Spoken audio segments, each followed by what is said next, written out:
Olá, o Entre Conversas está no ar e hoje nosso bate-papo é sobre relações tóxicas na família. Não saia daí!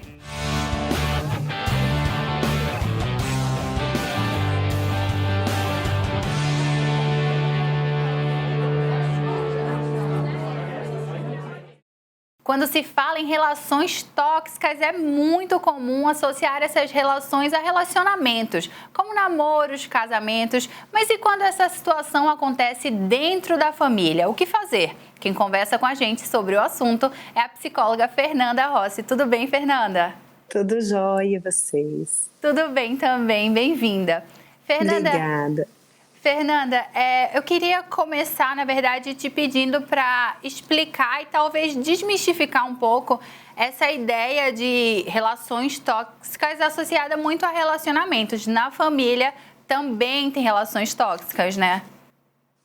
Tem. Relacionamentos tóxicos não tem a ver com o lugar, tem a ver com pessoas, né? Então pode aparecer dentro de aspectos familiares, dentro de relações amorosas, dentro de ambientes de trabalho, em qualquer ambiente que tiver pessoas. Ela tem a ver com a capacidade de cada um conseguir se relacionar ou não de maneira saudável com o outro. Então a família é assim um lugar onde isso pode aparecer muito. E esse relacionamento não tem um grau de parentesco, por exemplo, que possa acontecer, né? Não, tipo, algo mais distante. Às vezes vem, inclusive, de pessoas muito próximas, como pais, mães, irmãos. É realmente isso? Pode vir ou geralmente acontece de pessoas muito próximas? Como que funciona, geralmente? A gente precisa entender que relações, para uma relação poder ser tóxica, no sentido maior da palavra, ela tem a ver com intimidade. Porque uma pessoa que a gente vê pouco, não tem como essa pessoa ser tão tóxica, porque a gente vê pouco. Então fica muito mais fácil a gente se resguardar, fica como aquela pessoa é chata. Ah, não gosto quando encontro. E naturalmente a gente vai acabar buscando evitar estar perto dessa pessoa. A ideia da toxicidade tem a ver com essa constância. É essa constância da relação que faz com que, se ela for de uma qualidade negativa, ela possa ser uma relação até mesmo perigosa, principalmente para o desenvolvimento emocional de uma criança e de um adolescente. E aí os reflexos disso vão aparecer na vida adulta. Então, sim, quanto mais próximos for as pessoas, pai, mãe, pessoas que a gente vive na mesma casa, que são as relações que mais merecem atenção. E quais seriam, na verdade, as situações mais comuns? Casos de cobrança? Quais seriam as situações mais comuns em que as pessoas precisam ficar atentas e tentar identificar que está vivenciando um relacionamento tóxico? Então, quando a gente pensa por esse lado, eu acho que mais do que a gente classificar esse tipo de circunstância, a gente pode aproximar isso de circunstâncias de abuso. Existe o abuso psicológico, e o abuso psicológico, ele aparece quando diante de alguém que desrespeita quem eu sou, que não me permite ser eu mesmo, que não me respeita na minha singularidade, nas minhas necessidades, nos meus limites. Toda relação onde isso não há respeito é considerada uma relação tóxica. A censura, quando ela passa de um certo limite, na verdade, o cuidado, quando ele passa de um certo limite e vira censura, também pode ser considerada uma relação tóxica, assim, no sentido de fato, censurar e limitar a criança a viver coisas que criança viva ou adolescentes a viver coisas que adolescentes vivam. Passando daquela linha do cuidado, assim, de fato, além do cuidado, censura seria considerado, assim, um comportamento tóxico, na verdade? Pode ser tóxico se for algo que impedir aquela criança ou adolescente de viver uma necessidade emocional. Então, por exemplo, toda criança, para se desenvolver bem, ela precisa poder brincar, ela precisa poder socializar, ela precisa poder se expressar. A criança é bagunceira, é arteira, é barulhenta, isso é natural da infância, né? Uma criança que tem essas características é uma criança que indica saúde. Se ela é ofendida por ter essas características, se ela é censurada, se ela é proibida de expressar tudo isso, o que ela vai desenvolver são coisas que vão limitar as capacidades emocionais dela de desenvolvimento. Então, isso é algo que cabe uma atenção. Não necessariamente os pais fazem isso porque são tóxicos, mas às vezes porque esses pais também têm dificuldades com tolerância, às vezes eles também não foram alguém que puderam ter esses tipos de comportamentos e que merecem ser cuidados nessa forma de atender aos filhos, né? Então isso serve como um alerta. Eu não classificaria esses pais como abusadores ou como tóxicos, mas às vezes é uma família que está num desajuste com os cuidados com a criança. Um adolescente, por exemplo, um adolescente precisa poder viver as amizades, sair com os amigos, estar em ciclos sociais, poder ter seus momentos de privacidade, viver sua sexualidade. Tudo isso é natural da adolescência, é necessário para um adolescente se desenvolver.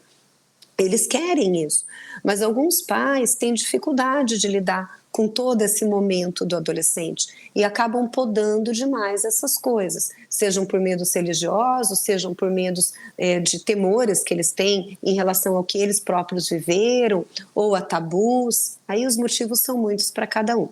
Mas eles podem sim privar os filhos e isso vai ter um peso. Eu acho que é sempre importante, principalmente na relação com adolescentes, que os pais possam entender que os filhos querem sim poder voar, mas eles querem ter um lugar para pousar. E os pais são essas pessoas que os ajudam a ter esse equilíbrio, mas é importante deixá-los voar também, né? Então, quando passa do ponto, quando segura demais, quando engaiola, isso pode sim diminuir a possibilidade desse adolescente se desenvolver. E isso vai ser negativo. Agora, uma relação tóxica vai além disso. Ela é maior do que isso. Ela tem muito mais a ver com uma situação em que diminui o outro, em que o que está presente é uma desqualificação de quem o outro é. É uma relação que adoece. E normalmente isso vem de um pai ou de uma mãe que, em geral, são pessoas comprometidas emocionalmente. Né? Também eles têm suas dificuldades emocionais muito profundas, às vezes, por exemplo, uma mãe muito narcisista, ou uma mãe que tem dificuldades de lidar com seus próprios limites, né? Ou uma mãe que é muito dependente emocionalmente, que espera que o filho supra essa necessidade dela. Essas pessoas podem sim ser tóxicas aos seus filhos. E como diagnosticar, por exemplo, um adolescente que está passando por esse tipo de relacionamento tóxico, que tem vivenciado isso de fato? Quais seriam os comportamentos a prestar atenção nesse adolescente? Então, isso vai depender muito. Tem adolescentes que vão expressar essa dor através de ficar muito isolado, vai se isolando dos grupos, vai se isolando de vivências, porque não pode estar nesses ambientes ou porque não se sente com o direito de se afastar dessa família. Outros vão se expressando de maneira muito mais agressiva, né? Vão expressar que estão sofrendo, sendo também agressivos com outras pessoas. Tudo que foge para esses excessos, cabe uma avaliação, né? Porque quando há excessos, indica que há alguma dor. E aí isso é um alerta para que isso seja feita uma avaliação. E, Fernanda, eu queria, na verdade, te perguntar agora, muito se ouve falar que família é família e às vezes até tem que aguentar tudo ali por causa da família. Ah, mas ela é sua família, ou é sua mãe, é o seu pai. De fato, assim, pela família vale tudo, tem um limite. Como se desvencilhar dessa... Como sair de uma relação tóxica? Pela família não vale tudo, por ninguém vale tudo. Eu gosto muito de uma passagem bíblica, duas, aliás, que diz assim, que a gente deve amar ao próximo como a nós mesmos. Ou seja, a gente também tem que se amar para poder amar ao outro. E nós temos que ter limites com nós mesmos. Há um limite de até onde a gente pode ir. Da mesma maneira, há um limite de até onde o outro pode ir conosco. E numa outra passagem bíblica diz que os filhos devem respeito aos pais. Mas em seguida, o próximo versículo diz que os pais têm que saber até onde ir com os filhos. Então também é uma relação que cabe respeito. Quando os pais passam do ponto, quando eles vão além do cuidado com o filho, quando eles aprisionam esse filho em seus pedidos, em suas necessidades, em colocar que esses filhos têm que estar ali para satisfazer o que eles desejam, para viver segundo o que eles querem. Eles estão impedindo que esse filho seja quem ele é. E isso nunca é saudável. Por mais que família seja importante, eu sou uma grande defensora da família, tanto que eu trabalho com crianças e adolescentes e famílias, né? Então sou uma grande defensora de toda essa linha de pensamento, mas há um limite de até onde os pais têm que ir. E há relações que sim, até às vezes precisa ser posta à distância. Porque veja bem, quando a gente é criança, nós, muito mais do que amar aos nossos pais, nós dependemos deles. Se os nossos pais não nos criam com cuidado, com amor, com respeito, o que eles vão construir não é uma relação de vontade de estar junto. Pode ser uma relação que seja de vontade de estar longe, né? Então são os pais quem criam a ponte com os filhos para que os filhos queiram voltar. E se isso não foi desenvolvido entre infância e adolescência, os filhos não têm que ser responsáveis por manter essa ponte, né, construída, porque não dependeu deles essa construção.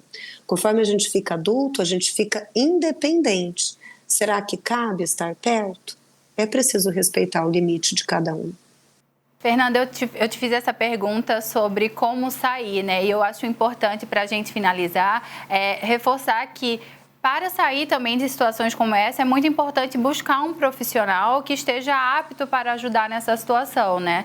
É sempre Exatamente. muito importante buscar um profissional capacitado. Com toda certeza. Através de um processo psicoterapêutico, as pessoas têm muito mais condições de compreender onde ficaram esses buracos ao longo de sua vida, quais são as relações que são tóxicas e até se são tóxicas. Porque todo relacionamento ele tem duas partes. Tem um tanto que eu te dou, mas tem um tanto que você vai me permitir agir. A partir do momento em que você se fortalece, você pode passar a me colocar limites e eu entender que eu posso ir até um ponto com você, mesmo que a gente fosse mãe e filha, entendeu? Então você me ensinaria até onde eu posso ir. Dentro de um processo psicoterapêutico, isso é muito conquistado. E às vezes acontece de algumas relações serem compreendidas como sendo melhor dar uma distância maior, né? Mas também há vezes em que é possível encontrar novas formas de interagir com a família, não sendo essa relação tão tóxica assim. Fernanda, para que as pessoas possam encontrar um profissional capacitado, caso esteja passando por essa situação, eu queria deixar o espaço para que você fale em suas redes sociais. Sei que você posta muito sobre o assunto, né? Dá várias dicas, visões, inclusive de alguém que pode falar sobre o assunto em relação à família. E eu queria deixar esse espaço para você. Muito obrigada. Meu Instagram é Fernanda Rossi Psicóloga. Nesse espaço eu dou muitas dicas sobre relações familiares, indicando maneiras de cuidar, pensar nos filhos, como atender às necessidades emocionais de crianças e adolescentes. E também ajudando aí a pensar sobre questões da própria maternidade. Então, convido vocês a conhecerem meu canal. Muito obrigada pela tua participação, Fernanda. Até mais. Eu que agradeço. Obrigada. O Entre Conversas fica por aqui. Eu vejo vocês na próxima edição. Tchau!